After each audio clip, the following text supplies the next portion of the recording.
Good morning. I'm Lee Osterman from Philadelphia. And Dr. Locke more or less summarized why we're here, that we always say the operation was a success, but the patient's hand died. And he kind of gave us a little vignette into that. I would say I'm happy to be here in Miami, or at least I was until 6 o'clock this morning when I went to load up my talk, and a beautiful message came on my computer: this talk is corrupted and can't be used. So that I was going to call Charlie, because I know he's a whiz at this stuff.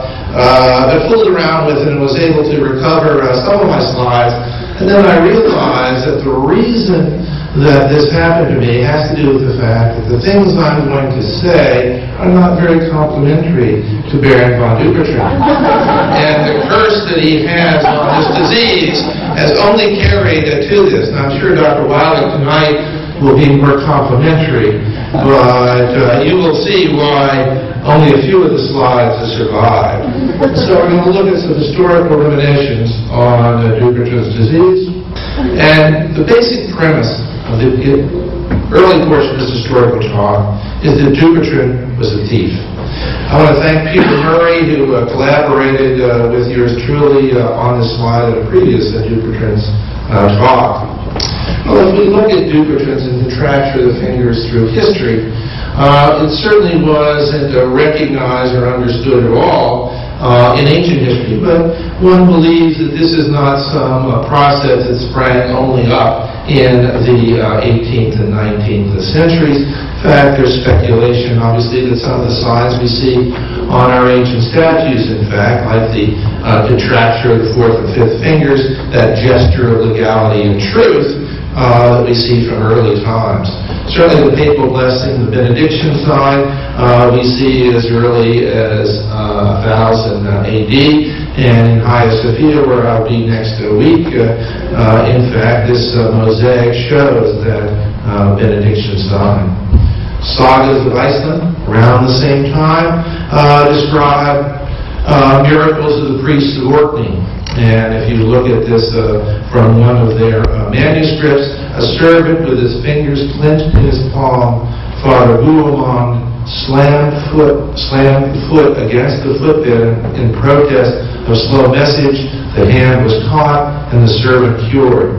Our first manipulation.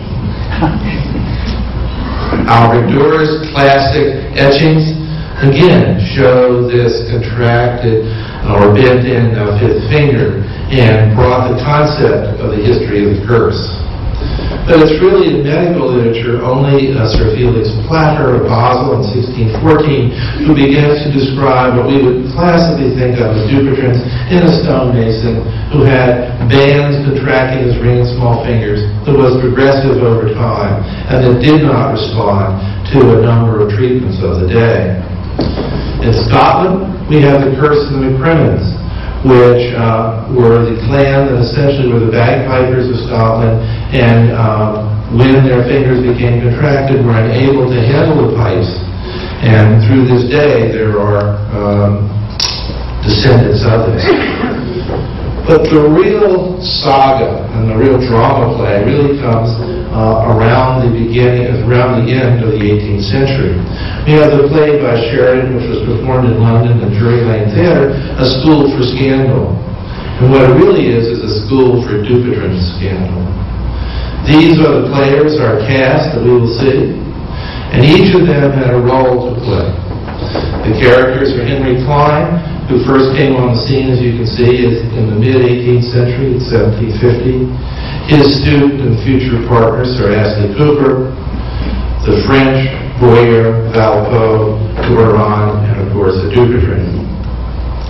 Well, if we look at Henry Cline, he was a preeminent London surgeon of his day. He trained under John Hunter, certainly the father of British surgery. He was at St. Thomas Hospital, was the president of the Royal College of Surgeons. In those days, people didn't write, they spoke and gave lectures like this, so the communication was almost an oral history. He was well-liked, at least by all who knew him, and his obituary, if you will, describes him as cheerful, the typical sort of English, let's play a game of darts friend. Cline in 1777 dissected 2 cadavers with a contracture. He reported the involvement of the palmar fascia. He thought that it was a disease mainly of laboring people, and he proposed an operative cure recognizing the danger to vessels and nerves.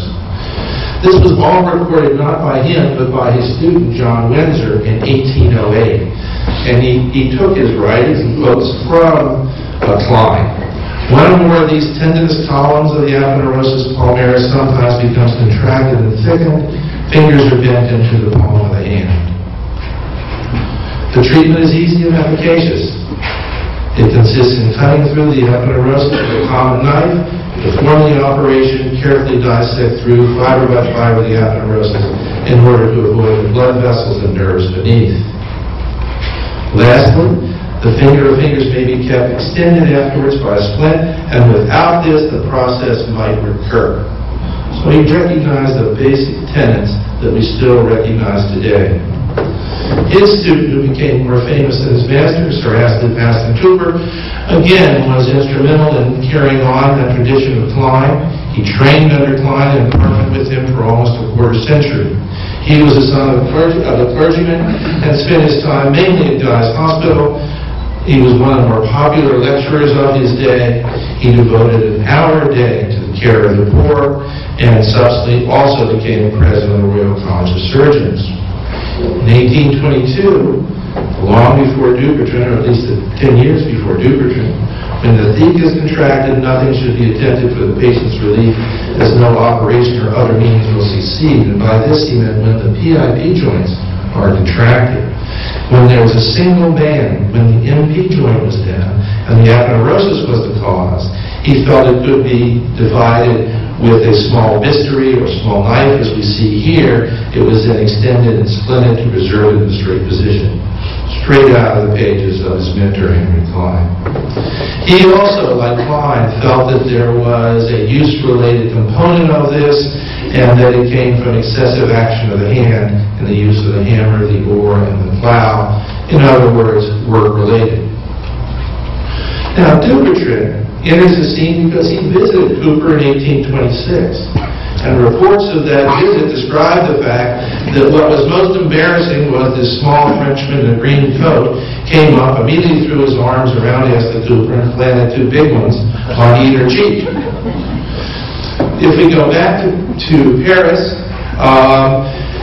we look at some of the controversy. Cooper was often misquoted in the Paris community as saying the disease was incurable. He was only talking about contractures that they extended out into the fingers, but Dupuytren was quick to pick up on this misquote and used it often.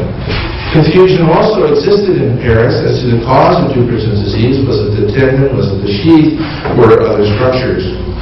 We had one of Dupuytren's major competitors, Boyer, attributing it to the crispatura tendinum, the concept that the tendons themselves dried up and became part of this contracting force. Now, Dupuytren was at the Hotel Dieu, the largest hospital in France at the time, and right next, as we can see, to Notre Dame Hospital.